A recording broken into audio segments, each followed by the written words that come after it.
Welcome everybody to GoLocal Live. Thanks for tuning in. I'm Josh Fenton, CEO and co-founder. Want to thank Chip Sampson from Shades On Brewery for joining us earlier. It's his third year anniversary for that brewery down in Kingston, Rhode Island. Congratulations to them. For everybody else, 12:30 this afternoon, we'll have Dr. Michael Fine on the latest numbers from the Rhode Island Department of Health and to look at Governor Raimondo's announcement yesterday. But let's go to Balzano, Italy. Rebecca Couto da Silva. Rebecca, thank you so much for joining us.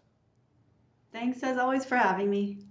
Okay, you guys are about 3 weeks ahead of us. We are a rocket ship up in the number of new cases and the number of deaths, sadly. What's going on in Italy? So we are seeing, I think, probably the saddest part of the curve that was set into motion until restrictive measures were increased. So we are seeing pretty high deaths, but we are seeing a much better reproduction rate. So that's really good. The measures work. The numbers are coming down. The rate is below 1, and I think four regions of Italy, and there are 20 total. So things are really working. We are right now doing mass testing where I live, just here. So we're getting numbers. You get the results within 20-30 minutes, and so they haven't stopped for the day, but we're starting to get numbers province-wide about basically of those who are not symptomatic, who's being tested, who's showing up as positive. You've gone to a pretty strict lockdown. Schools are out, right? Kids are at home now. Yep. So most children are at home. Children of essential work, like workers, I guess you would say, so doctors, nurses, etc., they are able to go to school. So they're actually convening school live for, I think, one friend of mine who's works in healthcare, her child goes to school with 2 other students. So that's actually really quite nice for them in terms of personal attention. Then the other kids are doing distance learning. So the elementary schools here where I live, and this will be different region for region, but an example. So the elementary schools here are going to basically do 6 days of distance learning. They're going to get to go back next Tuesday. And then the middle schools will do another 5 days on top of that. So they'll go back the Tuesday afterward. And I think high school is just kind of distance for now. So yeah, we've really put the brakes on the youngest people, being around other young people. And there's, no restaurants, no retail. So it's there's a lot less activity, a lot less indoor activity, no sports, basically only running and push-ups in the park, maybe push-ups at home. Yeah, so the governor here is sort of trying to split the baby. That doesn't seem to work very well. First of all, we're not going into any restrictive modes for 10 more days now. That'll take place on the 30th. And then even after that, restaurants are still open, but can only seat a third. A strange combination of restrictions that Dr. Michael Fine, the former director of health, has raised questions about how effective it will be. We're running at 1,000 cases a day on average, just a little bit under that. And our highest day in the spring was 414. So there's a lot of virus here, a lot of hospitalizations, and now we're starting to see the deaths really mount up. Rebecca, what's the tone there? Italy, whenever it puts restrictions in, it almost immediately sees, A, it gets compliance, and B, the numbers seem to drop down significantly. What's the mental outlook of folks there about where the country is right now and where it will be during December, especially in the holiday season, when that's such an incredibly important part of kind of Italian culture?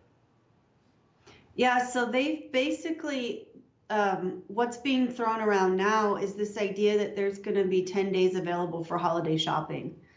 Um, and I'm not sure, they haven't settled on details, but something like the 10 days before Christmas Eve, that you would have stores open and then perhaps even another closure after, just to put the brakes on again at a time when people might not be going out too much anyway. People are mad. One thing, it's interesting because you've got people sort of all over the spectrum. But if you look at what happened in Balzano today, and I'm talking about the whole province, so the province is trying to test everybody. And from 8 to 10 this morning, there were 24,000 tests and 600 positives. And of course, there's issue of false positive, false negative, but those are some numbers that we can look at. And so, so that was in the first 2 hours.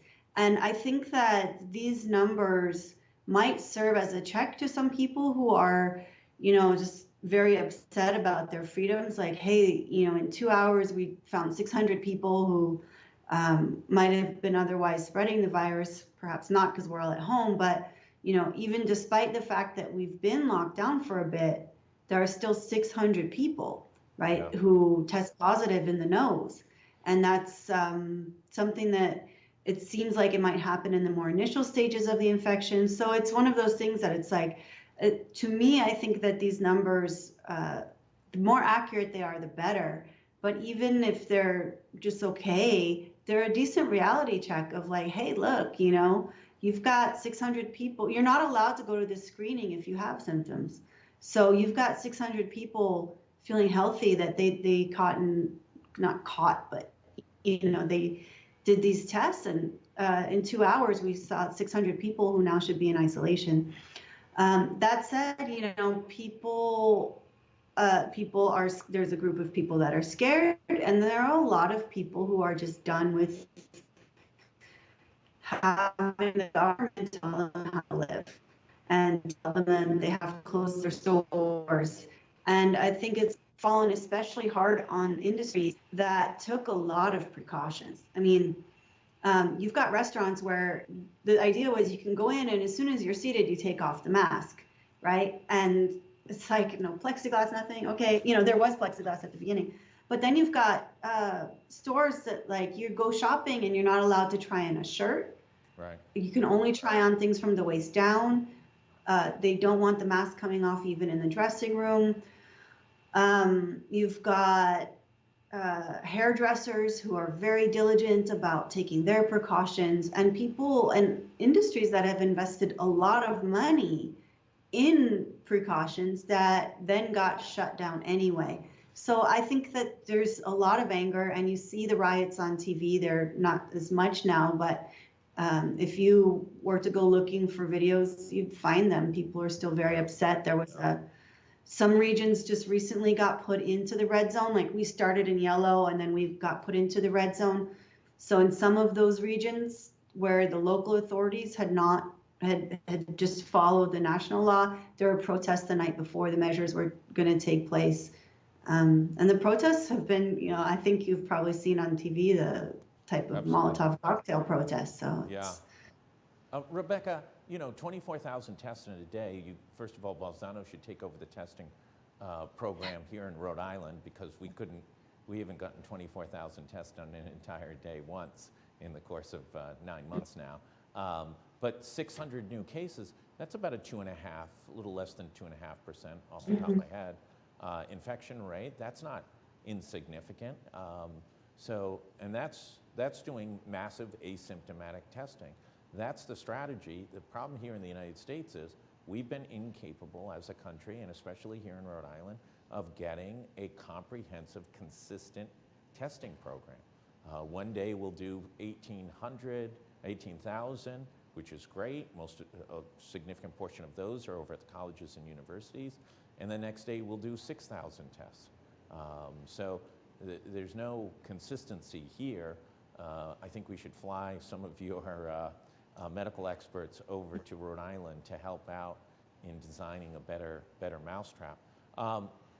that was actually in 2 hours. In 2 hours, So 24,000 tests. 8 to 10 a.m. They released data after the 10 a.m. set had been processed. And they're going till, I think, 6 p.m. I'm scheduled for 5 p.m. tomorrow. And we do actually have international observers here from Austria, at least Austria, but observers, yeah, who basically expressed the same sentiment you did. Like, let's see how this can happen. Yeah, that's great. Tremendous success. As you, in Olympia, live the daily life, what's your feeling about where things are and where are things going? Yeah, it's really hard to say because, well, I think where things are going might depend on the result of this testing, and they've said that pretty much.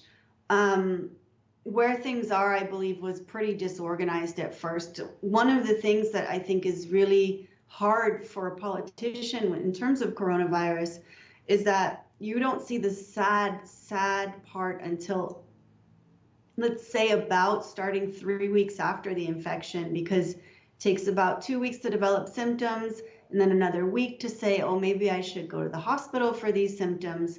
And so you see the numbers going up, and then politicians just scramble to respond. And it's just like, that already happened, right? So it's really good to have a plan, like a solid plan, and then to say, okay, we're going to expect that these numbers are not going to change for 2 weeks. And then we're going to expect that 3 weeks from now, very sad, it's going to be very sad. And let's see what we can do now. Our numbers are spiking, so let's get the numbers down. And is there any way that in 2-3 weeks we can increase our capacity to deliver oxygen via a false lung, right? And what you see is restriction, restriction, restriction, and not, okay, gosh, we have all these numbers. Is there anything that we can do to get the proper treatment in place? Because in 3 weeks, we're really going to need it. Yeah, we're at that just racing increase in number of new cases. Hospitalizations are now starting to grow, and the hospital systems say they'll be overrun in the next couple of weeks. Then you'll see the number of deaths really begin to mount. Historically, throughout this entire process, of those who are infected, about 8.5% end up in the hospital, and about 2.5% pass away of the total universe. So Yeah. a lot of that is nursing homes. Rebecca, I want to thank you so much for joining us again this week. It's incredibly helpful to hear what's going on in other places in the world, and especially in Italy, which has been such a good benchmark for us to look at how the virus spreads and what policies seem to work in getting control of it. So really appreciate you taking the time. And we'll figure out a time for next week, it being Thanksgiving here, it not being Thanksgiving there, other than in your household. But thanks again, as always, for taking the time to join us and help folks here understand what's going on in Italy. For everybody else, stay tuned. Dr. Michael Fine at 12:30. The numbers continue to grow, hospitalizations continue to grow, and sadly, in just the past, I think 6 days, we've had 34 deaths here in Rhode Island. So stay tuned, stay safe, please wear your mask, and save a job and a business here in Rhode Island. Thanks, everybody.